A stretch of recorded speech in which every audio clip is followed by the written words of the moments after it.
Good morning, everyone. Thanks so much for joining us for this latest edition of the Morning Scoop presented by the Arizona Capital Times. Our topic this morning is housing affordability.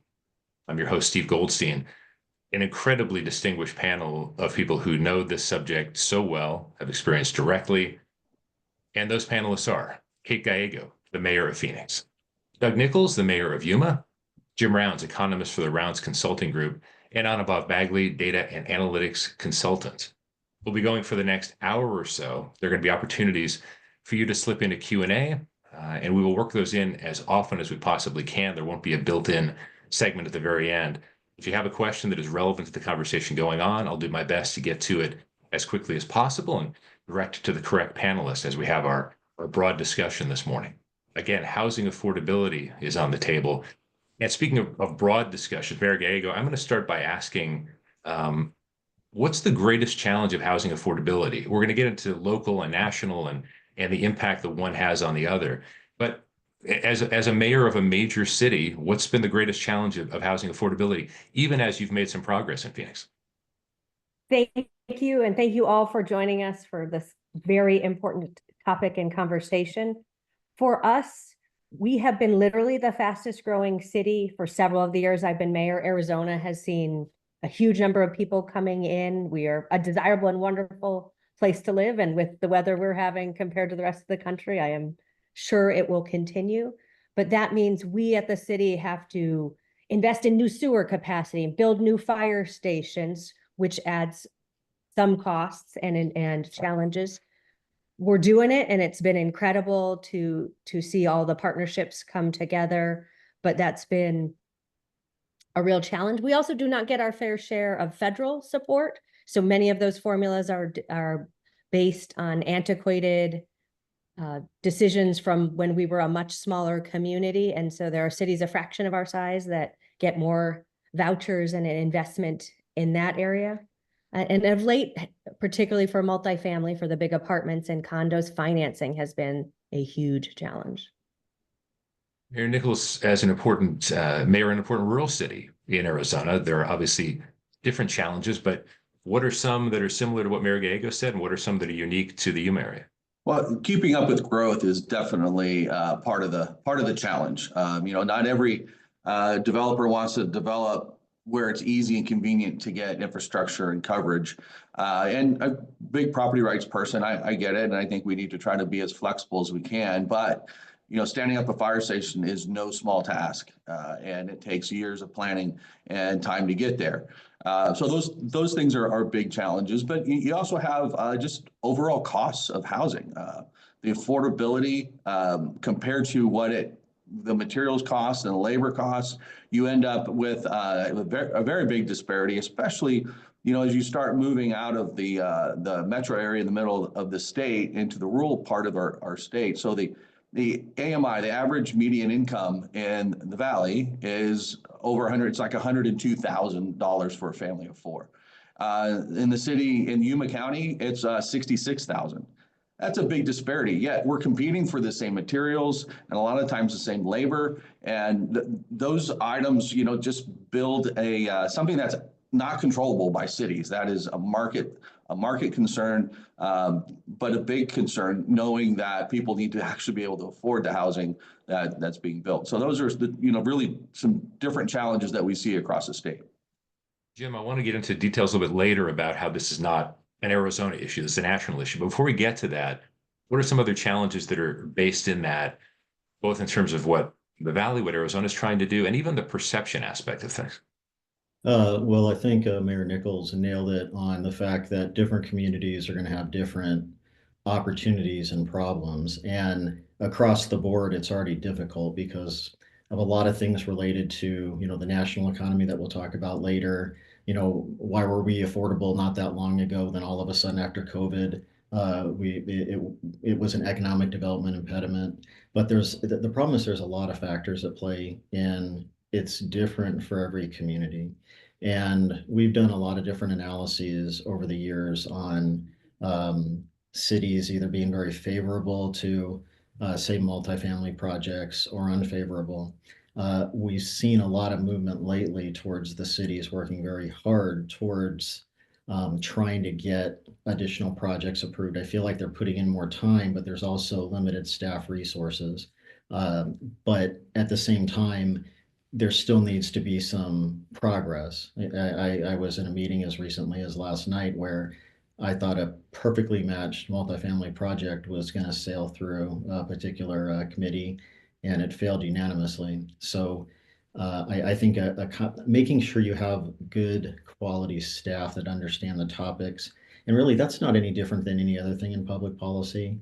If you have good leadership at the top, and we have two mayors that represent that, you have good staff, and again, two mayors that represent that, usually you can make progress on things, even if there are some outside constraints, because it's not always economics. We always said before when we talked, Steve, that if I said 2 + 2 = 4, that's just the starting point. I go down to the Capitol and they say it's 5. We negotiate that 2 + 2 = 4.25. The bill passes and it gets scored as 4.25. It's a victory, but it's a different process. Bob, sorry to have you bring up the rear on this one, but what is standing out to you as someone who emphasizes data, works so closely with that? Sure, Steve. Oh, Go ahead, Anna. okay. Sure. So from a demographic perspective, there's a lot of trends and a lot of changes that have started happening since the pandemic. One of the couple ones that I'd highlight, and we can obviously talk a lot about those. One with interest rates being lower, population locked in with households that are locked in with their lower interest rates, mobility is next to zero. We're not seeing a lot of people moving. That means that housing units are not coming up in the market, so our inventory is low. A key point in this is baby boomers. You would expect baby boomer population retiring, moving from their homes, vacating, giving us new housing inventory to bring on the market. That population is now not moving into retirement, the traditional retirement communities. And also, from a healthcare perspective, our population is living longer. So you're kind of seeing different pieces that are changing from a demographic perspective. And I'd love to talk more about that as we move forward on this conversation, Steve. And we certainly will. And Mary Gago, get us started in a little different way about the city of Phoenix. Obviously, the effort has been to create or preserve tens of thousands of housing units by 2030. You've had a good week as far as some announcements go, but how is the city doing with that goal? And how much of the emphasis has been put on affordable units and how they'd be defined as affordable? Wonderful. Thank you. Yes. And thank you for acknowledging it has been a really big week for Team Phoenix. This was a day one issue for me as mayor. One of my first 3 big initiatives was our Housing Phoenix plan, which said we want all of our city departments to look at how we can deliver housing. The council has made it a top priority.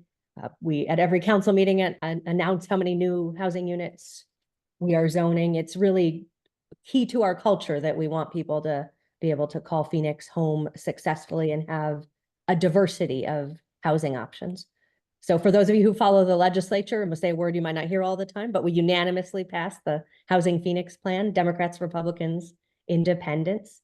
And it set an ambitious goal to create or preserve 50,000 units.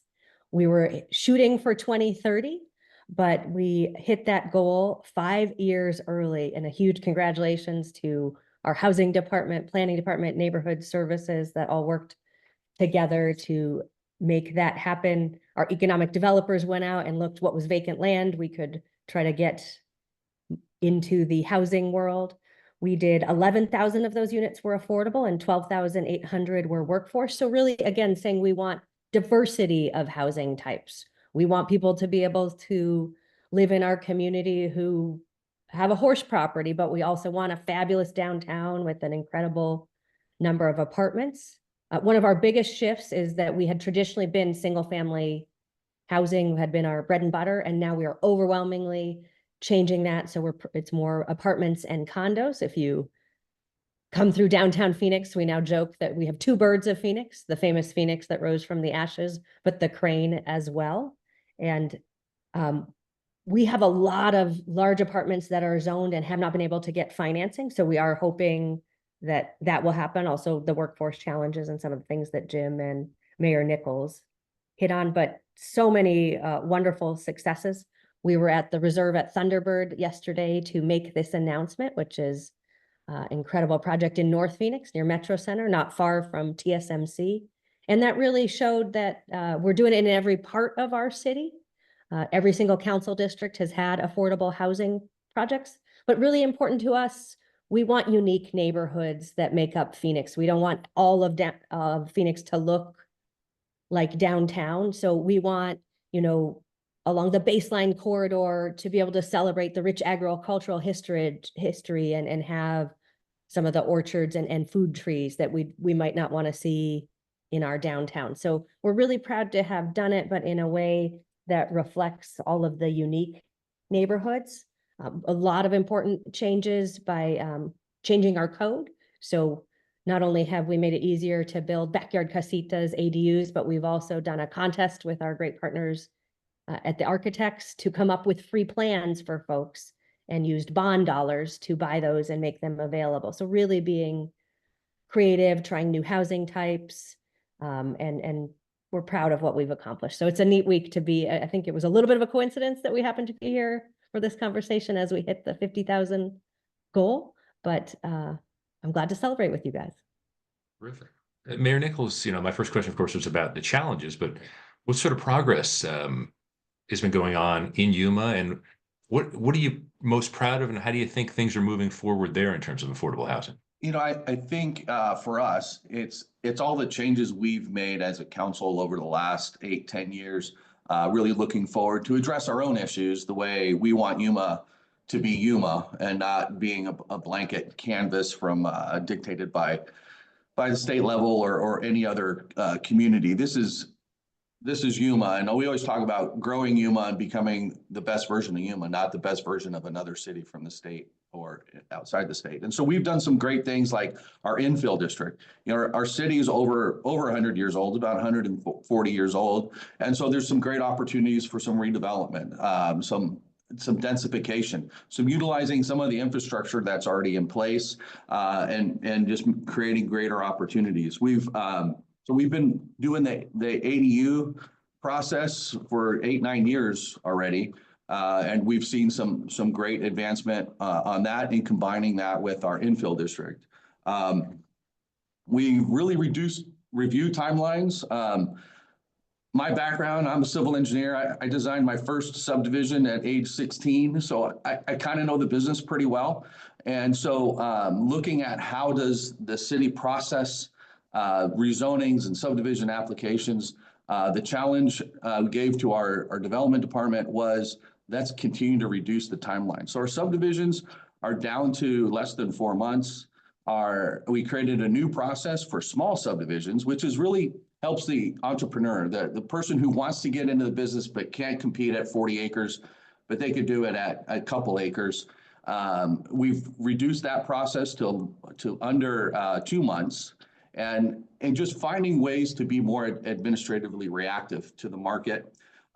We have a system of pre-development meetings where if you have an idea for a project, it can be any project, but housing in particular, you sit down with staff early on and you figure out what are all the things you got to get done, and what can we do simultaneously, what can we do as a partner, and really the attitude has been, how can the city help you achieve your project, not how do we prevent you from getting to your project. And so I think that attitude shift has just been pervasive on how we engage with our development community, as well as the individual homeowner who wants to add an ADU to the back of their house.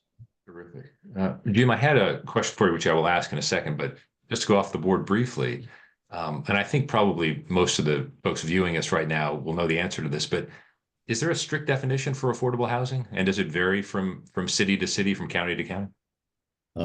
It varies. Individual groups will try to identify it. They'll identify standards. So instead of this is the price for affordable housing, it would be you don't want to spend more than about 35% of your income on housing. But that methodology doesn't work. So across the board, you're looking at between 35 and 40% spent on housing. But if you do it for those making less than $50,000 per household, you get into the upper 50s, low 60s. It gets into a range where it's not going to work. And that's the problem. And Anubhav mentioned that we have these golden handcuffs. So the viable homes are the more expensive homes. So people would normally move up into the more expensive homes, and then everybody kind of moves up like the crabs do when they trade their shells, and moving to the next size up.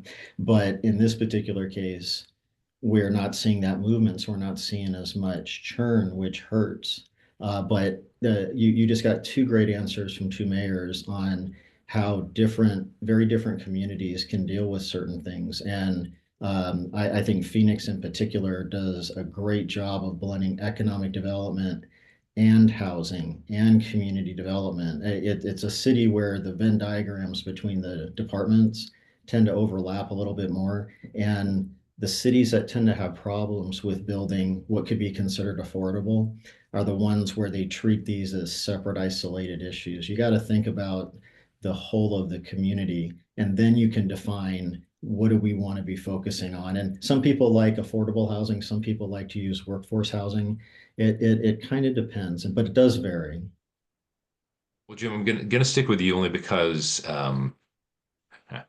you had a cheeky post on X, piggybacking on an IMF post, that has housing prices in nearly 40 other countries rising 37% in real terms in recent years. So that sort of takes away this narrative or this perception that local policies are somehow to be blamed for housing prices. This is a national, if not international, challenge. So let me start with you. I'd love to get everyone's take on this, unless it gets us into dangerous waters. Jim, let me start with you though. What about this perception? Why do so many people hold on to this idea that it's Phoenix, it's Yuma. Oh, wait, there are other countries that are going through this as well. Yeah, I was a little snarky, so it might have been a high caffeine morning. I'm not That's a sure. shock to those But of us who know you, so Jim, that you were that's a snarky. Yeah. normal day. Yeah. One of the clearest points that there's a lot of macroeconomic stuff going on is we're not just seeing this in our state and in the local region. We're seeing the housing affordability issues across the country, and then you're seeing issues across the globe. And so, my cheeky comment was, you know, I didn't realize how much reach our cities had for causing huge housing price increases in England and a bunch of other countries. For shame. I was just trying to make the point that what we've been saying all along is the vast majority of the increases were beyond what we can do. So we might have an influence on maybe 10 to 15%. And that's where plans like from the mayors here it can close that gap a little bit, but there's still going to be a lot of broader economic issues that we just can't control. We don't have any control over the Federal Reserve Board. I would. They need to be doing a better. I would if I could, but they need to be doing a better job. But they're not. But it goes. It to me that's the most direct evidence that it goes well beyond just we're not doing things right in Arizona.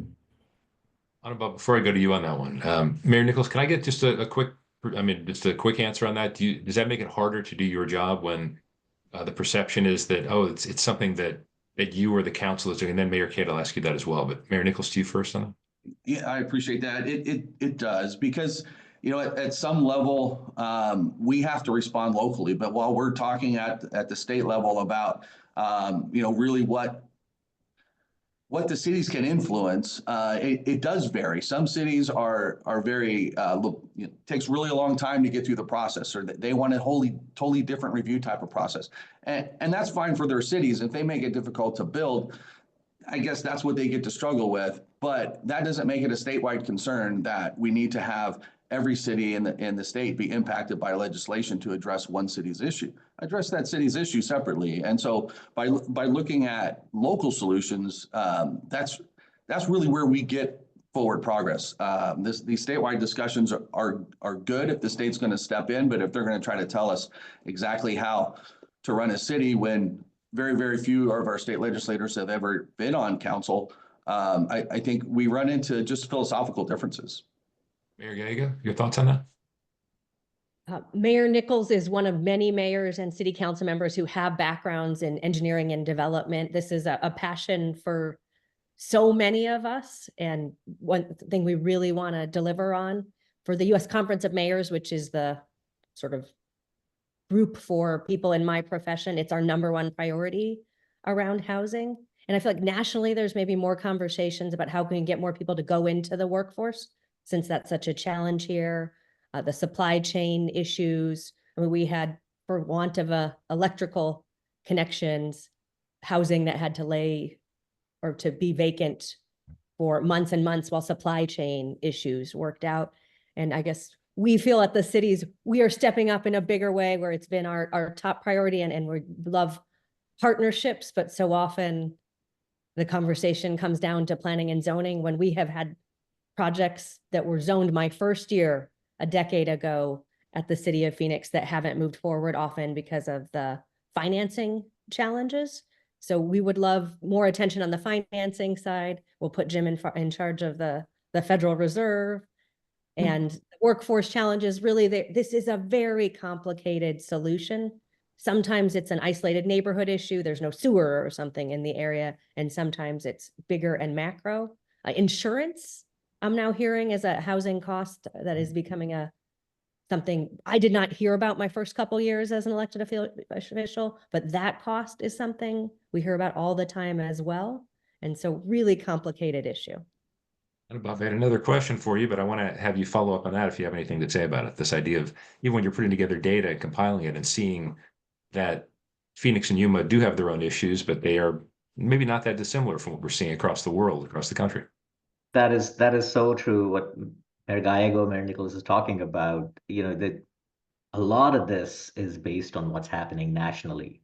When we talk about affordability, whatever that percentage that we are looking at, 35, 40% of household income that should be going for housing, that trend in unaffordability is a national trend. It's actually more of an international trend just because of the fact inflation has been high. We've been having to pay more for the same thing, and household income has not kept up with that change in inflation. So this trend is totally, having an impact across the board. Obviously, it's easier to look at our local cities and towns and Arizona just by itself rather than in the macro picture itself. We already have some questions from viewers. We'll get to those a little bit later. Thank you so much for taking part. Again, we'll try to get to those as soon as we possibly can. But Anubhav, let me ask you about strictly data. What's the current condition of housing construction here? Want to start with the Valley, or if you want to go to counties or the state, whatever numbers you think are most relevant to this conversation. Sure, I'll take a little longer on this one because I'm going to go to a longer history, which is generally what we forget. So our housing market completely changed during the housing downturn. This is back in the 2008, 2009 time period. We were the foreclosure capital, number 2 or 3 in the country in terms of foreclosures. Before that downturn, just Maricopa County was building about 45 to 46,000 housing units per year, right? We had a massive influx of population, tons of activity going on. Well, during that downturn, statewide, that number went to about 8 to 10,000 per year. That's a massive shift from just for Maricopa County to that. Now we started coming out of that downturn. Things started coming back to normalize. Statewide, we were going to about 30-some thousand units per year. And behold comes the pandemic. Arizona becomes one of those places which is big for population to move in. We had larger lots, the kind of housing units that people wanted, good affordability, and supply chain constraints and labor force constraints got our housing unit to come down. So we started building lesser units. Now we've started coming back out of it. We've seen about a 50% increase in statewide housing units construction, right? So back this year, 2024, statewide, we built about 57,000 housing units. That's completed units, single family, multifamily, you name it. That's a massive shift. We're actually back to more than normal what was used to be back when, right? There's a second change that's happening, and Mayor Gallego touched on that, which is the shift towards multifamily housing, apartments, condos. In the average, back in 2015, statewide, we were building about 6,900 units that were multifamily. This last year, it was threefold, 20,000 plus statewide were multifamily. That's a big shift in what we are building, what we're doing with those units, et cetera. That's a big shift that's going on that. In terms of population growth, there's a different story going on. During the pandemic years, we attracted a lot more population. We grew a lot. We were very attractive. Housing prices were relatively lower. So in those early years during the pandemic, we were growing about 120 to 125,000 population per year. This last year, that population growth has declined. It's actually less than 100,000. Statewide, we just grew by about 96,000 in this last year. Well, a lot of factors contribute to that. One of those was this piece that, yeah, that golden handcuff that Jim's talked about. People are stuck to their mortgages. People are not moving. In migration, domestic immigration definitely is a cause of concern. But overall, what that's doing is letting our housing market and the housing availability come back to grip. So we're, vacancy rates, the number of vacant housing units available for rent or purchase has gone up. Obviously, different counties are doing different on that. Maricopa County, Pinal County, Pima County are building a lot more. Vacancy rates are still not back to a normal or close to even a normal percent. We used to about a 4.5, 4 to 4.5. We're still in the 2.33% vacancy rate. So there's still a little bit construction that would need to get done to that. But obviously, there's a lot of other macro forces that are going on. But clearly, this is not something we would know yet. And Jim, maybe you want to jump in on this briefly as well. Obviously, all of us have watched the Southern California wildfires very closely. And the feeling is, okay, how many of those folks are going to find their way to Arizona, whether it's to Phoenix or Yuma or anywhere else around the state? Any way to anticipate what that could do to affordable housing here and even increase the challenge potentially? Well, with California, you're not going to see the homes rebuilt in the next 5 years. So you're gonna for sure see people leaving, but where they're going to land will depend on a number of other factors, including economic development opportunities and things like that. But we've always been recruiting people from California. I know on the political side, people say we don't want the more liberal Californians, but think about what somebody has to do if they're going to move their entire family from one state to another. They must really dislike the policies in that particular state enough to completely change their lives. I think the people that tend to move here are the ones that have values a little bit more like the Arizona values, where we want to see good job growth, entrepreneurial spirit. So we will get a lot of those individuals. I think that we're going to continue to grow. The problem is, what can we do to make sure that we continue to grow? Because we've hit like that, turn on the supercharger in terms of economic development over the last couple or 3 years with everybody working together. And by the way, on the economic development announcements, the cities are rarely listed as being one of the main contributors. Cities kick in more in terms of economic incentives with infrastructure and other costs than anybody else. So I feel like they should be standing right in the front on all of these things. But is it going to impact? It depends on whether or not we're going to see more affordable products. If we have tariffs hit on those things that impact housing, like lumber and plastics and wire, then we'll have not only broader inflation, but we'll have some pressure by the Federal Reserve Board if inflation goes up to tighten, which means housing will become even less affordable. And so this is just another example of how this is very, very dynamic. But the bottom line on all of this is things changed after COVID, and the financial mechanism to build housing became different. The developers couldn't make a normal profit with the housing types that they built before. In some cases, the cities were blamed, but the cities are indeed part of the solution to adjust for the fact that the world adjusted around us. So I always like to say the cities are part of the solution, but they're not necessarily responsible for the problem. That's a completely different way of describing it, especially when you're drafting bills at the Capitol requiring maybe some things that could be economically inefficient. On above briefly on the California question. Sure. Because my perception was the idea of an increased demand. Obviously, what Jim says about tariffs, we don't know yet either, but the idea if you have more people coming to a place that, for most of the year is extremely attractive, is this going to again make it more difficult to have affordable housing simply because more people are going to want to come here again? Steve, that's a great question. So again, adding to what Jim said, California has been one of the biggest states that contributes to our population growth in terms of migration. So last year, in 2023, based on census data, Arizona grew by about 62,500 net population just from immigration, people moving from other states coming in. Well, more than 50% of those were from California. Yes, we've got other states, that we are attractive to, Washington, Illinois, etc., but California is our number one. So there's a lot of moving parts to this. The fact that, of the 17,800 some homes that were damaged or destroyed during the California fires, this LA fires, uh, it'll depend on when the insurance claims start getting done, whether there's enough money in the households to be able to rebuild those homes or their interests to rebuild those homes, or they're looking at that point to be leaving and moving to a state like Arizona, which is definitely the number one state that Californians move to. Now, when all of that happens, and if all of that happens, for sure, that would cause a demand surge in what we are seeing at this current point, right? So that's our number of migrants going up will definitely cause a demand surge and could cause an affordability issue. We're not seeing those trends at this time. Median housing price increased just a tad little bit in the last 2 months as a percentage. It's not a big number. We'll have to see whether what happens with that. The bigger question comes back to what I said in terms of, are we going to see more inventory in the market with resale? We're seeing a lot more new construction coming in. The other side is, are you going to see more inventory coming because of resale, people moving out of the state or out of the region?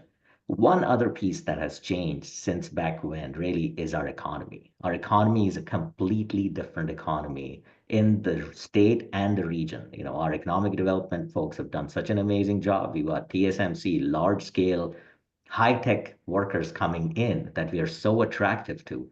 Well, that's also drawing a high income. And actually, that is needing for more workforce to come in. So we got to stay attractive on that economic development side. We've got to bring in that workforce and be attractive to that. So it's kind of this double-edged piece of, you want all of that, but we also want cheaper housing. We'll have to figure out where we land with that. Mayor Gallego, and another question for you, but did you want to weigh in on the California question? Nope. Okay. Mayor Nichols? Yeah, if I could weigh in on the California question, Of course. being so close, I understand the migration of people potentially that be coming into Arizona, but we're last year we're estimated 50,000 workers short in their trades. Well, if California starts to rebuild, because they will, and they will relatively soon, we could see a lot of those trade move to California for that work. And between that and the competition for materials, I think we're going to see an artificial increase. And I'm not the economist, so I'm not going to try to pretend to be Jim, but I think we're going to see a surge in just the cost of building a home, building apartment, building any of that, whether they build multi-million-dollar mansions or if they scrape it and just build apartments. Whatever they do, it's all labor that is going to need to be sourced from somewhere. That our California has a similar labor shortage. So I think it's just going to make those situations worse, which I think we're going to see another increase in the base cost of construction. That was a great to, answer, by yeah. the way.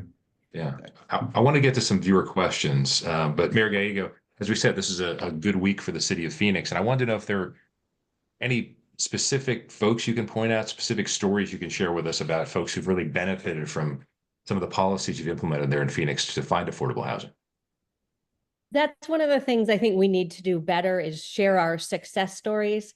It's so easy to see the challenges, but I have the pleasure where I get to meet the people who live in these housing units, and maybe I can do better to share their stories. Yesterday, I was with a woman, Celia, who was a single mom. Our investment in affordable housing helped her get out of a domestic violence situation. She was in a very abusive relationship. The rent is now so affordable that she can afford to save a little bit each month. And she said she's just sleeping better. Now that she has her own space, she's dancing in the kitchen with her kids. So those are the good days. Met another woman, Elizabeth. She suffered from some challenges, including postpartum depression, ended up losing her job, and things spiraled. But then with our investment in housing in partnership, in this case with the state of Arizona, she got a great place where I think 4 kids can live with her and her husband, and again, feeling more stable. I worked with Councilwoman Keisha Hudge-Washington, who represents the area east of downtown airport area. We are doing the largest public housing redevelopment in the state in that area. So near an incredible jobs hub. And we built some units with 4 bedrooms, which are pretty unusual. But I got to meet a family where grandma gets to live with her grandkids, and they have a view of the mountains from the affordable housing. It's revitalizing the school district because these larger units are bringing in kids to a school district that's had a real challenge with declining enrollment. And so it was a good reminder that the land use decisions we make have a huge impact on our education system. If we are bringing more kids into the district, building these larger units, that can help school districts that have challenges with declining enrollment. We've all heard from parents who are heartbroken about the potential closures of schools, not just in Phoenix, but Mesa, all over the valley. And it was neat to feel that my work with Councilwoman Hodge Washington was part of making the school district's life a little bit easier and giving these kids just the wonderful opportunity we all want for the next generation. Mayor Nichols, we've alluded to the differences in communities and some of the different challenges, but I want to ask you about different approaches. I mean, the fact that Yuma has to take a different approach from Phoenix, from Mesa, for example. What do you make of that? And how is that working for Yuma? Well, as an example, our council meeting last night was a perfect example.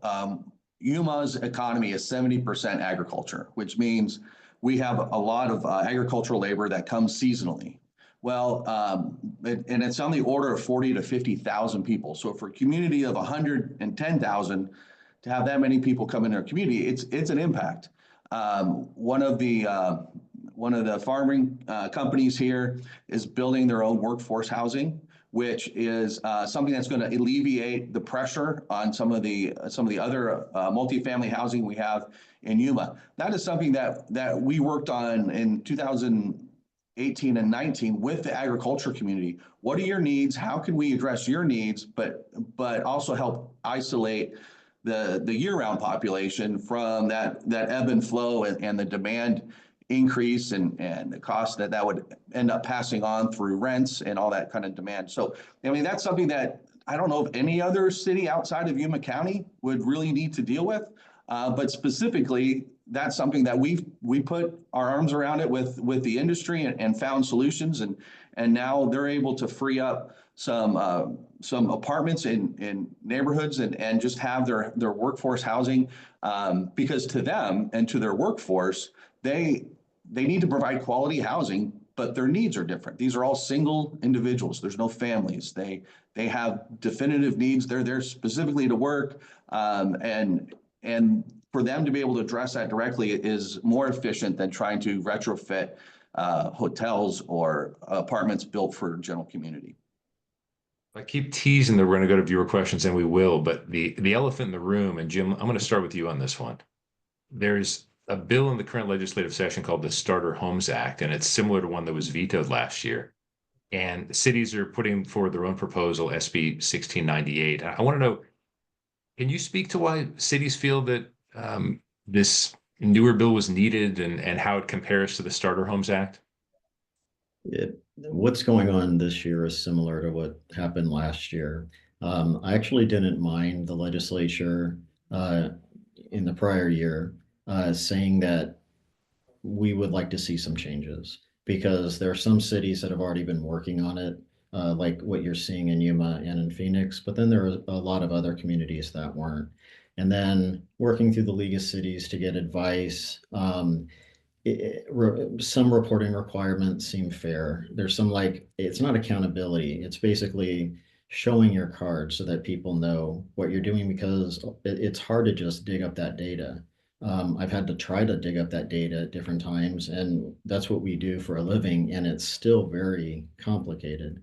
So I didn't mind that. When we get into some very specific issues, like forcing the cities to accommodate certain factors where really they should have some say. Like, I like the idea of giving the flexibility for the casitas. You can build that extra room or that small apartment basically in your backyard.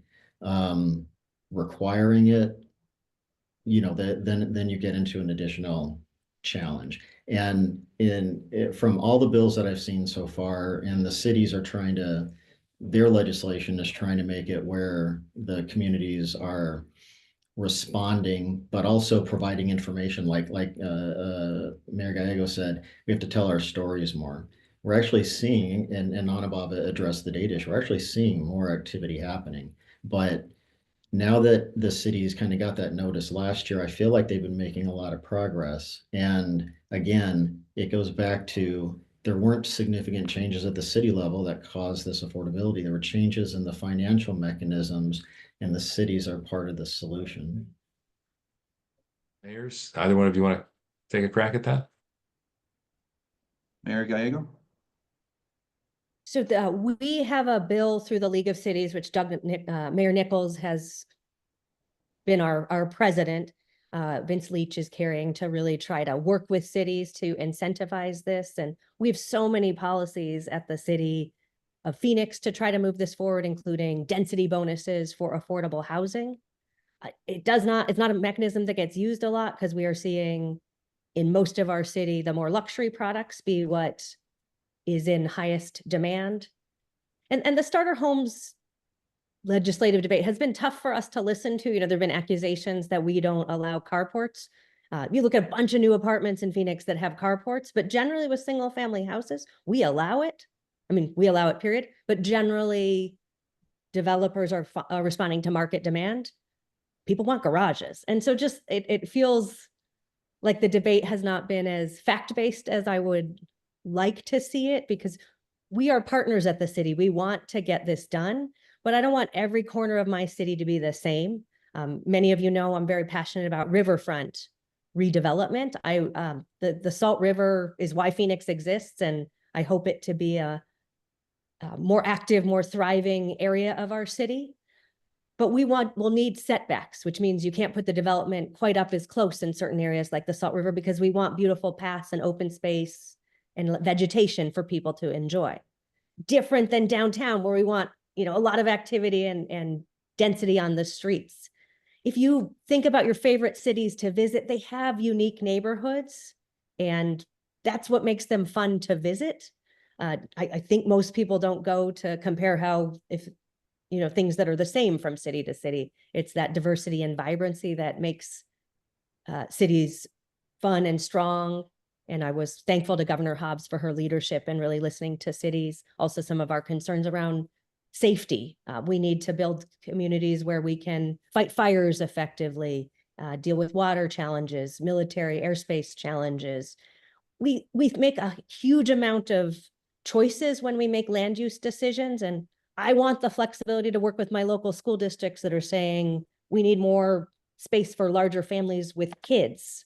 We have some very small school districts in Phoenix, which are going to need new families if they are going to make it financially. So just these land use decisions have so many factors, and we need to talk to our neighbors and give neighborhoods some say. We need to understand local safety conditions. We want to be part of the solution, but one size fits all can be really dangerous. Steve, if I could build on that just briefly, that's spot on. And instead of starting with broad legislation that says across the board, we'd like to see these things, every time we've worked on bad public policy, it's been generalized. We've worked on good public policy, we tried to solve a problem and built the solution.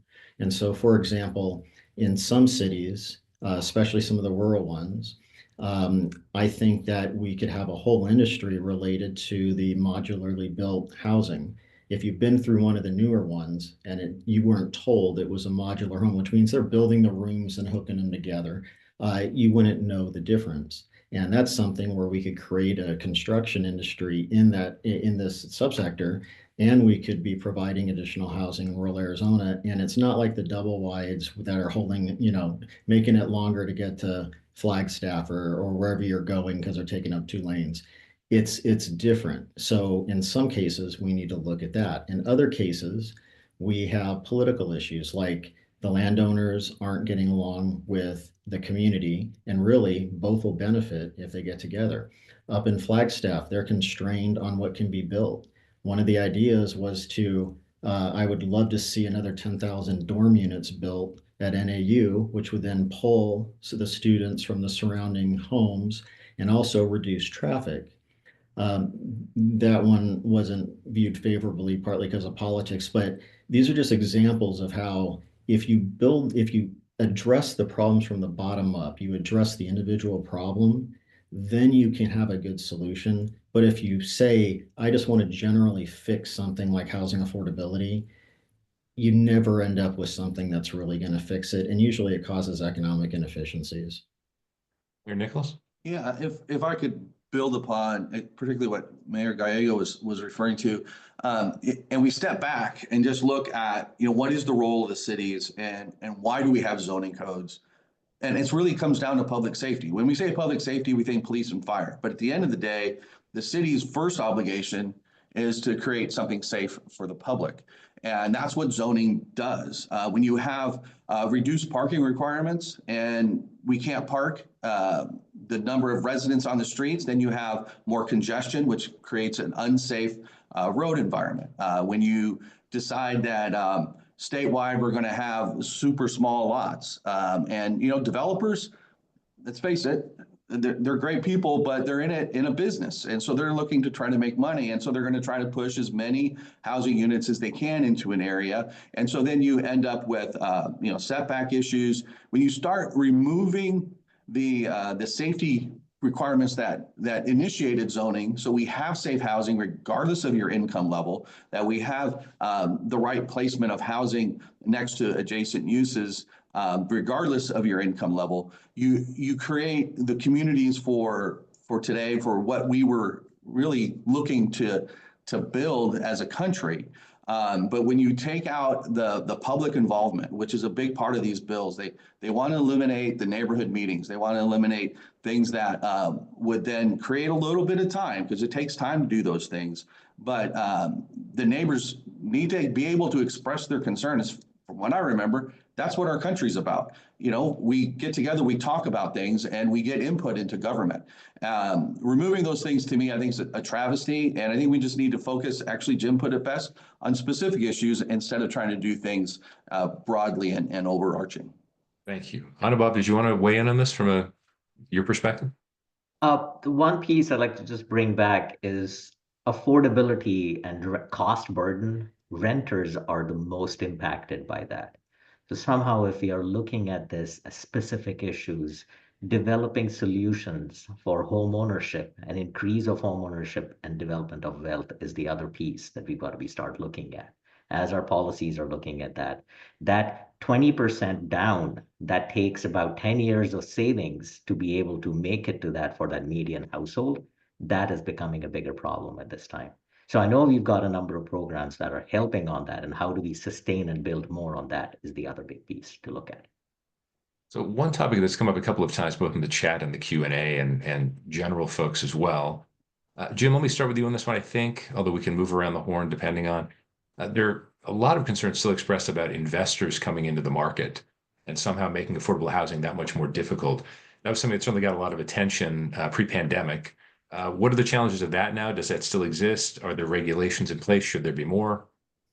I'm always for fewer regulations and letting the market determine things. But here's the issue with the investors.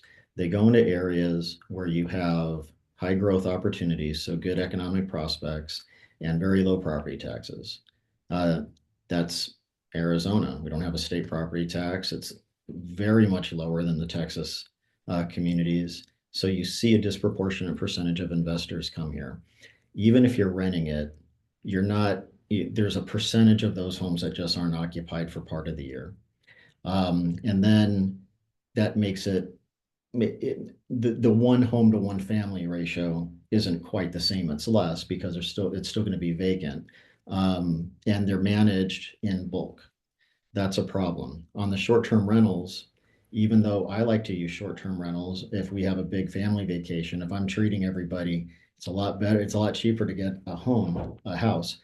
But at the same time, I think that the state's not collecting the taxes that are required. Now, I'm not saying increase taxes, but I pay all my taxes appropriately. I feel like everybody should. I also feel like with a lot of these investors that are coming in, buying up the homes, using short-term rentals, that's a business enterprise. I feel like there should be some additional taxes and fees related to that. But what I also learned is each community, especially when you look at the rural communities, Sedona has a very different impact from short-term rentals than a larger community. Flagstaff is different. You go to Southern Arizona, it's different. In some ways, in some communities, there's some solutions. In some communities, there's really not. There's a way to fix it, but it's going to require identifying the problems at the varying problems. It's not just one problem, but the individual items, and then say, what's the best way to manage this while still letting the private sector dictate the direction. I always like to talk about it in terms of that sport curling, where that stone is the economy. It's going that way. We can't change the direction that much, but the sweepers, they make the stone go left or right, or they slow it down, or they make it go faster. That's the economic development and the public policy. The stone's still going that direction. The economics still needs to dictate how it goes, but we can have an influence. And I know that Anubhav has been looking at some of these statistics for years, so I'll let him cover that. I was just going to go to him. Anubhav, what do you have to say about that? So again, investors' seasonal ownership is a big deal here in Arizona, right? Just for Maricopa County, last year we had about 264,000 housing units sitting in either investor or seasonal home ownership. Now, seasonal home ownership is huge, just is a big need for our winter population. It's a big attractor. It's a big influence to our population growth, retail sales tax dollars, etc. But the investor income is also the other one where small mom and pop households may own 2 to 3 rentals. That's a different deal than large investor companies coming in and owning large investment corporations. The other big change that I've seen happen is large scale subdivisions that are now built for rent. So single family home subdivisions that are built for rent are also putting a different kind of pressure on our housing market that should be looked at. Couple of interesting viewer questions, and I'd like to throw a couple out to you. One is about walkability. Mayor Gallego, this might be for you, but as far as how important is walkability, this particular person says, how can you justify zoning codes that limit housing, effectively preventing new walkable neighborhoods? But I know walkable neighborhoods are an important part of Phoenix. How much of a priority is that? And are certain policies making it more difficult to make it walkable? We really want to have a great walkable city. We produced something called the Walkable Urban Code, where we are trying to incentivize active streets. We've worked hard to make sure in our heavily walked areas like our downtown that we have more shade as part of development. So when I was first elected, we said, you may not put any canopies over the public right of way, which is like the sidewalks. And now we've really changed that to try to make it easier for people who are developing to put that shade in the downtown so that it is more comfortable. Again, just Mayor Nichols and I keep making this point, but it means different things in different parts of our city. So we are looking for a more open space along areas like our riverfront, where we can have people biking and wider spaces. And then in our case, we really want density along our light rail and in our downtown. But we really have made a bunch of changes to our code to make it easier and more comfortable to walk in, and also in much of the city to bicycle. One question that is sort of fun, I think, for each of the speakers, and I don't want to give away anybody's age, but how old were you when you bought your first home, and how much was it, if you want to share that? Jim? 25 or 26. I think it was a Single family home, Jim, or yes, no family. 145,000 was the price, and I got a smoking good mortgage rate of 7 3/8. At the time, that was actually a very, very good rate. Perceptions change over time. Now that would be seen as unreasonable. Yeah. Mayor Gallego? I bought my first home in October 2008. So it was the single month peak of the market. I did not build equity for 1 month. And it was actually life-changing for me, and partially just depressing because I thought I'd been so responsible. But also that was part of the reason I went into economic development, which is what I was doing when I started running for office, because I wanted to help our economy be more diverse, not put all of our eggs in one basket, so that it just felt like, as a young person, that just I had done the responsible thing, and my value in my home had evaporated because of more macroeconomic forces and how tightly tied our economy had been to the development and home industry. So For sharing that. Mayor Nichols, what about you? I was 25. We bought our house at Dobson Ranch in Mesa at $111,000, pool home, 4-bedroom.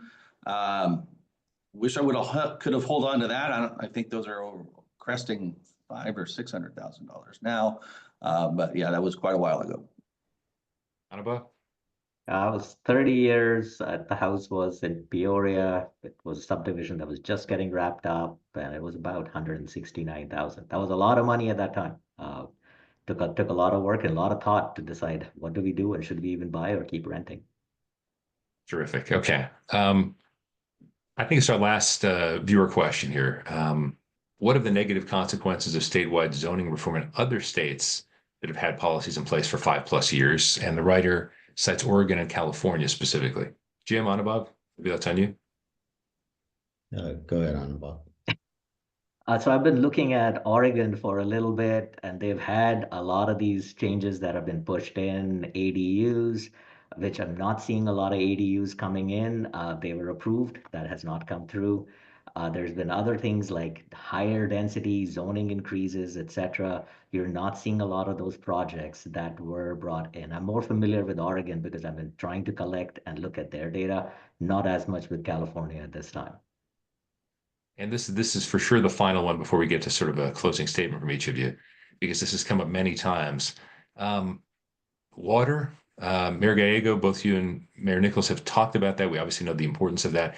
How much does that weigh into policies to make sure that there is, I know there's a statewide policy related to that, but in terms of how you look at how you want the cities to manage this in terms of housing affordability, housing availability, how much of a factor does water play in that when you think about it?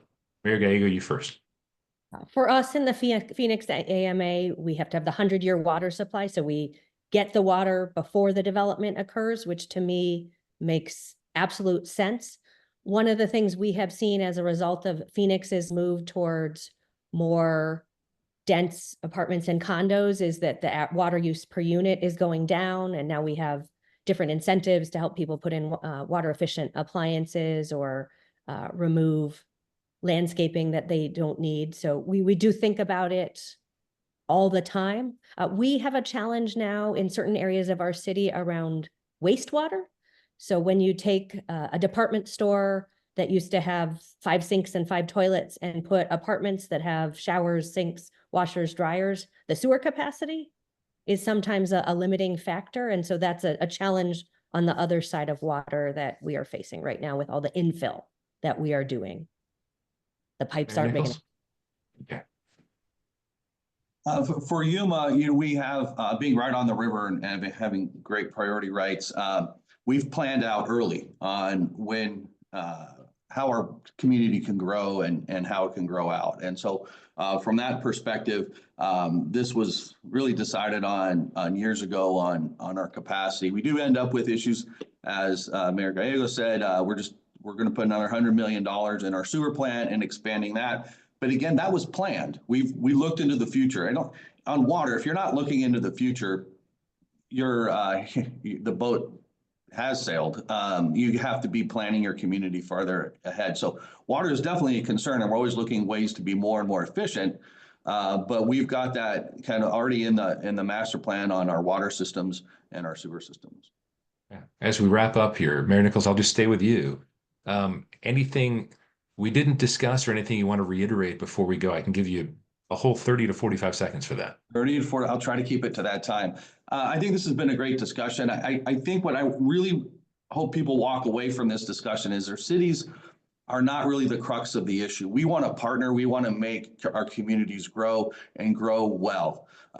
We're not here to obstruct development and way of life for people. And so I think if we could change the conversation from, the cities being the problem to, hey, let's get together and figure out what are the right solutions, what are the right barriers that we're all struggling with. I think we would get to positive solutions quicker than the way we're currently going. So that's my main message being on today. Thank you. Okay. Mayor Gallego, your takeaway? Housing challenges have so many different sources, from labor to supply chain. And so we at the cities really want to work with the state to find solutions in this area. Well, I did own my home while I was married. When I got divorced, I had to move in with family. Like I get this is a real challenge. My name is not on a deed today, and we're motivated. We want to be partners, but we should be at the table as stakeholders. Great. Anubhav? I would, as a data guy, not a big surprise, I would say data-driven policy. You have to keep looking at data, constantly looking at market trends, because everything keeps evolving, and then keep looking at policy, and not just the policy, but then look at the impact of that policy as you're going through that to see, did it work? And if it didn't work, then we got to go back to the drawing board. And Jim, you get the final word on this discussion. Similar to on above, the key is to have the right data, but also the right discussion and the right analysis. If you look at different analyses that are floating around, some will say we have a 400,000 unit shortage. Some will say it's 60 to 80. Like we did with economic development, the reason we made all these advances is because we started researching these things in more detail. Is there a positive ROI? All of that mattered greatly, and we turned the economy around quite a bit from the Great Recession. In this case, I feel like we have to be more quantitative, and we have to treat the housing issues as part of the economic development opportunities and problems, and we have to do a better job analyzing it. That's the most frustrating thing for me, because we can overcome this, but we have to get rid of some egos, and we have to add numbers. All right, that is all for this Arizona Capital Times morning scoop on housing affordability. Thanks so much to our panelists, Kate Gallego, Mayor of Phoenix, Doug Nichols, Mayor of Yuma, Jim Rounds, economist of the Rounds Consulting Group, and Anubhav Bagley, data and analytics consultant. And thank all of you for taking the time to watch and send in questions on this Thursday morning. I'm Steve Goldstein. Enjoy the rest of your day.